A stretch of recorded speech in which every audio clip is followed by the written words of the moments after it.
All right, good morning or afternoon, boys and girls. We're going to try to teach you how to do an opinion current event today. They are a little bit different than the current events that you will do in other weeks or months. The big thing here is to make sure you get an example written down in your notebooks. The best way to learn something is to see it done yourself. So I've done an opinion current event for you. The article that I read is, should police officers wear body cameras? Okay, I'm going to do this for you. So I would like you to find your current events section in your notes, and you'll find that we did an example. Okay, we're going to go behind there, and hopefully behind this you did your first current event there. Okay, so you turn the next page, and then I want you to write down these things. And here's the first one, the first teaching point. Okay, doing an opinion current event is different than other current events, and here's why. Mark these down. Number one, there are two sides to the story.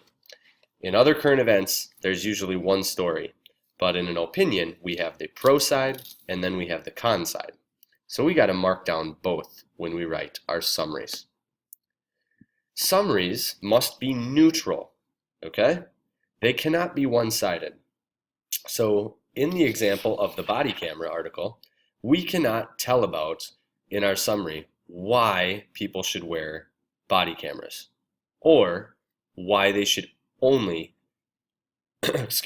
why they shouldn't wear body cameras. We need to present both sides so that it is a fair representation for the reader. Here's the last thing that you need to put in, second to last. Opinion summaries in their paragraphs are 5 sentences long. This is different because in the other ones there's 4, and here's how we get to 5. First sentence is a topic sentence. The next two are for the pro side. Why should people wear body cameras? And then the last two are the cons. Why they should not wear body cameras. So that's how we get to 5. Final thought. Your reaction, which normally is 3 sentences, that stays the same. But our reaction is where we present our, or my, Mr. Resch's personal opinion about body cameras. Okay, take a moment, write those down, and when you're done, continue the video. All right, now that we're back, I'm going to go ahead and go to the article itself. The process is the exact same. We read and highlight, we write a 3-sentence connection or reaction, we write a 5-sentence summary, and then we get a map. Okay, so I'm just going to grab the highlighter here, and I'm going to highlight some of the main points as I read. The article states, should police officers wear body cameras? It says that in August of 2014, Michael Brown, an unarmed black teenager, was fatally shot by police officers in Ferguson, Missouri. Some witnesses confirmed the officer's account that he shot Brown in self-defense.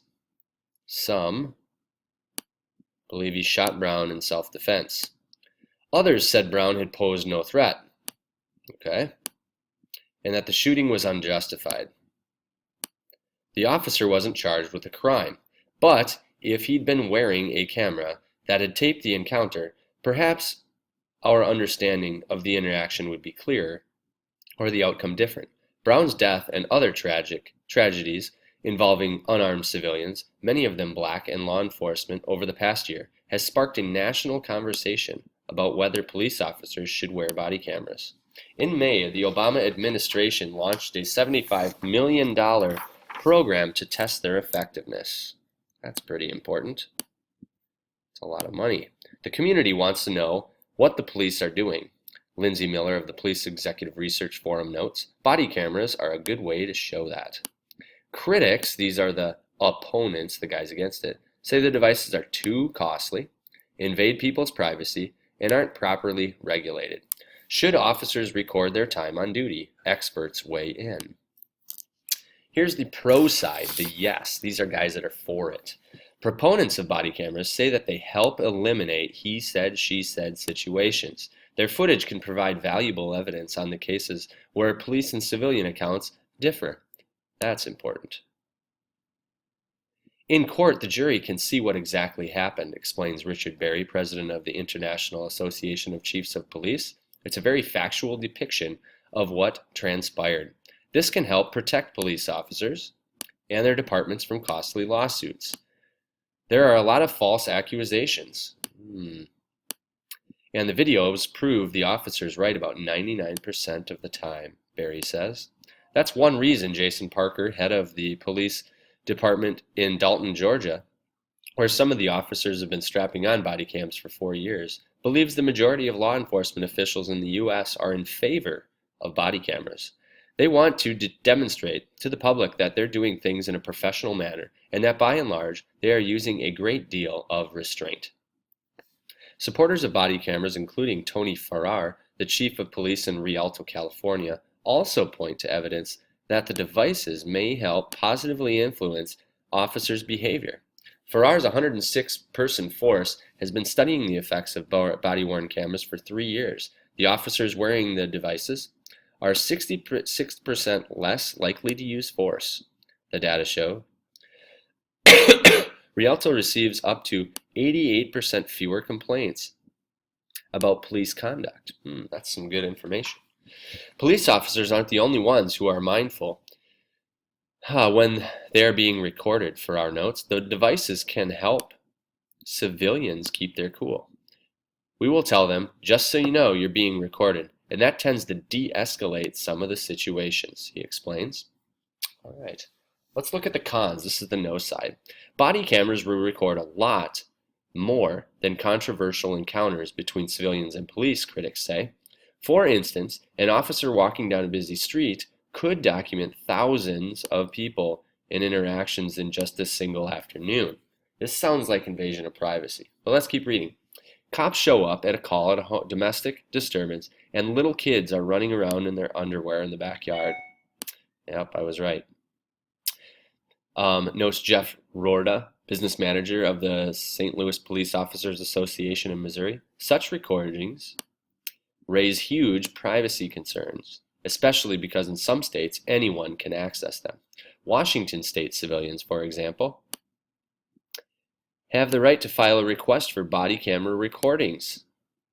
But handling individual requests can be time-consuming and expensive. There's the cost thing coming up. So in Seattle, where a dozen officers started wearing the devices in a pilot program last December, the department has come up with a cheap and easy way to share the videos with the public. It uploads them to YouTube with no privacy settings. Oh boy. The cost of the technology is another concern. Cost is a concern. Just to equip the 100 largest departments, it would cost the country $1 billion. Wow. Rhoda says, departments would also have to pay for software updates, storage, and personnel to manage the recordings. Also, critics say the devices are being rushed into service without clear guidelines for their use.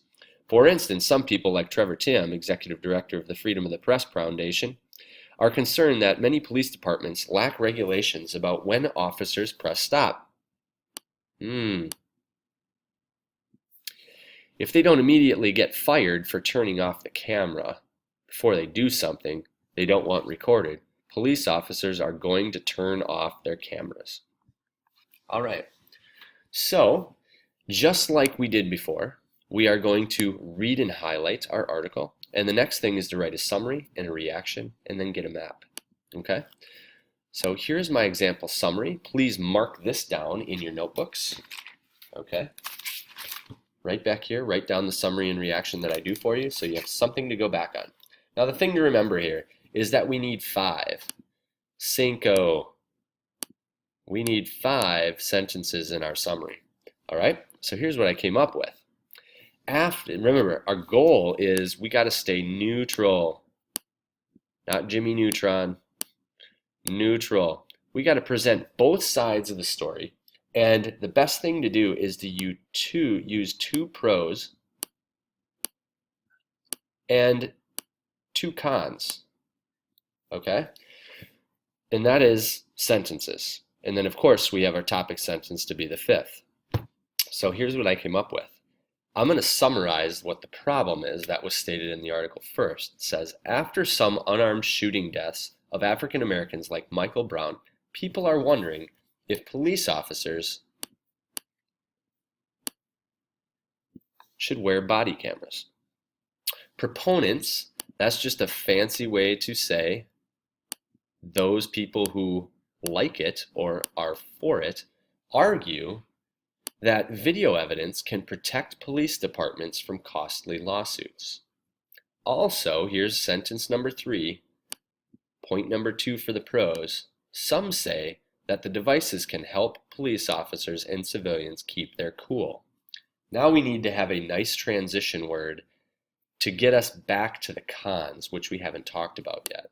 So I like to see on the other hand, or something like critics believe, and then state your 2 lines. Okay?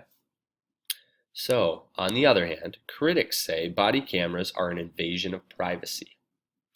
They also state that the devices are way too expensive to maintain. All right, you can see we accomplished our summary goal here. We've got 5 sentences. We have a topic sentence. The next 2 are going to be supporting the pros, so you just pick 2 facts. And then the last 2 support the cons, okay? So we did a great job of being neutral. I have not led the reader to believe why they should think the pro side is better or the con. That's for my reaction. So here's your reaction. Again, your reaction only needs to be 3 sentences.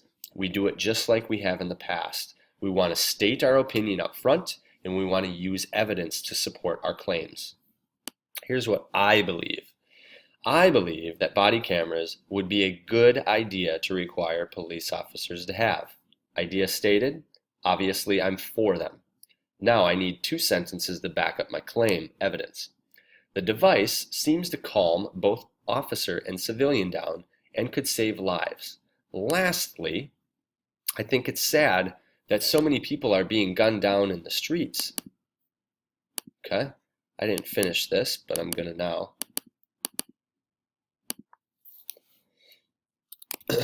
I think it is important to save lives, not take them. Okay? That would end up being a really good summary and reaction for an opinion article. The final thing that we would need is a map. So, how do we go about finding a map? There's 2 easy ways. Sometimes the article will tell you where the article was written. That is one option. But I like, in the opinions, to search and find where exactly the article's kind of authors or resources were used. For example, we've got Dayton, Georgia right here. And then on the other side over here, we've got St. Louis, Missouri. So I did a quick Google search. And remember, we need to be mindful of what makes a great map. We want to show the audience where the place is in the world in relation to places they might know. So I found St. Louis, Missouri right here. There's the dot. Here is Missouri. And we give them a world picture. Like everybody seems to know where Wisconsin is. So we got a good idea that that's where St. Louis, Missouri is. Dalton, Georgia, though, is right there, that little red dot. And where is that related to in Wisconsin? No, it's right there. It's southeast of Wisconsin. So there it is, boys and girls. You have a good idea of how to do an opinion, summary, reaction, and overall current event assignment. Go ahead. Your first one today is going to be to do your very best on sodas or the popular vote. Good luck.